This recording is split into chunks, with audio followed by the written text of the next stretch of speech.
you pray for rain more than when you're putting on a bathing suit.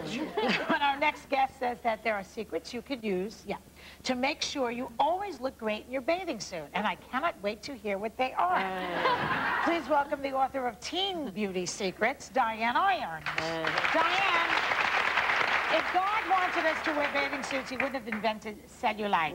I have heard those primal screams coming out of those dressing rooms. I know what they're trying on. And you always look fatter in the dressing room, too. It always looks worse, but anyway. It's middle of summer, and there's still women who are afraid to put on their bathing suits because they're not comfortable. I'm not saying everybody's going to look like Pam Anderson on the beach, but you still can look good. You can look better.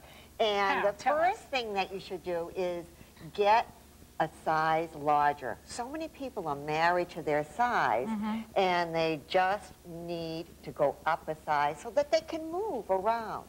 And when you go into that dressing room, look for a bathing suit that has at least 10 to 20% spandex, because it's like a girdle, but nobody knows it's a girdle. It's holding you in. It's, you know, not holding you in so much where it's cutting in. Aren't they all made of that? They're all made of that. No, they're not. No? And some of them will actually say swimsuit at the outside of it, and that's what to look for.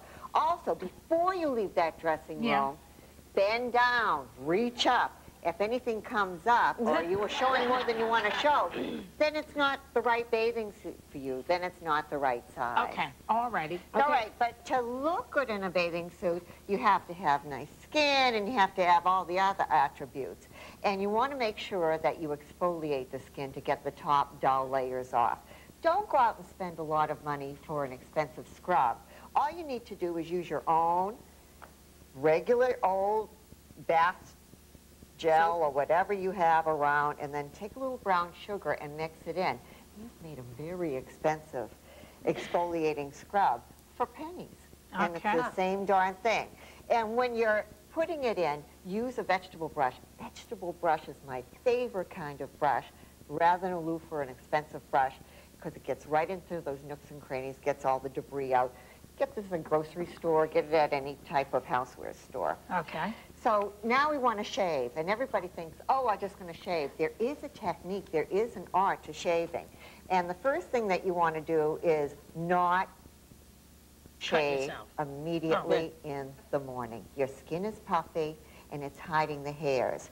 So what you want to do is walk around or take a shower or something. Where is it hiding the hair? See, that's in the puffiness. It's hiding the hair in the puffiness.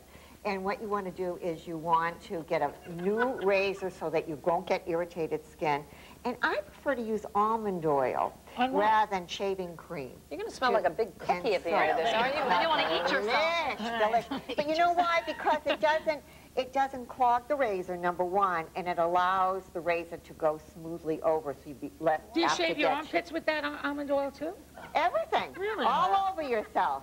Okay. And when you're shaving, you want to go from the ankle to the bikini line to the underarm area. And the reason for this is you're shaving opposite the growth so that your hair will not curl under and you won't get any ingrown hair. Because the hair grows. You have to shave the thighs? The thighs, the knees, and shave the heart. Just end at the knee. Shave the heart. What do you do if you get a nick, Diane? If you get a nick, there's an insider trick that we've used in the modeling industry for years. What you do is you take a tissue and soak it with a decongestion spray, and you will find if you put it on the nick or cut for 5 minutes, it constricts the blood vessels, and it really does work. Okay, the beaches are all closed. Good night, ladies and gentlemen. By the time you get to the beach, it's like 4 o'clock. You gotta do it right, and it's worth it. Then you won't be afraid to go to the beach. Then if you have a tan line, take a little bit of toothpaste and put it on the tan line. It'll dissipate the tan line. Take a cleansing pad, an acne cleansing pad, and the salicylic acid will take the line off so that you can look like, you know, sometimes you wear one dress and it has one line. Another dress has another line. And make sure you moisturize with vitamin E. All the pageant contestants put it on their skin because it gives a sheen to the skin. Put it with a little moisturizer. Keep moving. And now, we might still have a little bit of a line. So what you do is simply take any kind of bronzing powder or bronzing cream, add it with a little lotion, just spread it, put it on the skin, and then you look absolutely flawless. If you think those bathing suit models don't use all this stuff they do. They do. That's why they look so perfect. Once you get to the beach, you go in the water, it all comes off. No, it doesn't, because we're going to put a little gold shadow after. And yeah, the eyeshadow. I want to know what's the eyeshadow on your armpits. Go ahead. Go ahead there. Once you've done all this stuff and you're at the beach and somebody has a camera, how do you sit, stand, do all this stuff so you won't look disgusting? I'll show you. Come on. Let's go in the front and I'll show you. Let's make believe we're sitting down. By the way, a cover-up, get a big shirt. It's much less obvious than a regular cover. Okay, here's what we're going to do. We're going to sit down. And when, you know how Mom said, oh, we sit like that? Look already. It makes you look like you got one big fat leg. Yeah. So don't do that. Okay. Actually, separate the legs. Make believe you're the gynecologist, Meredith. Separate the legs.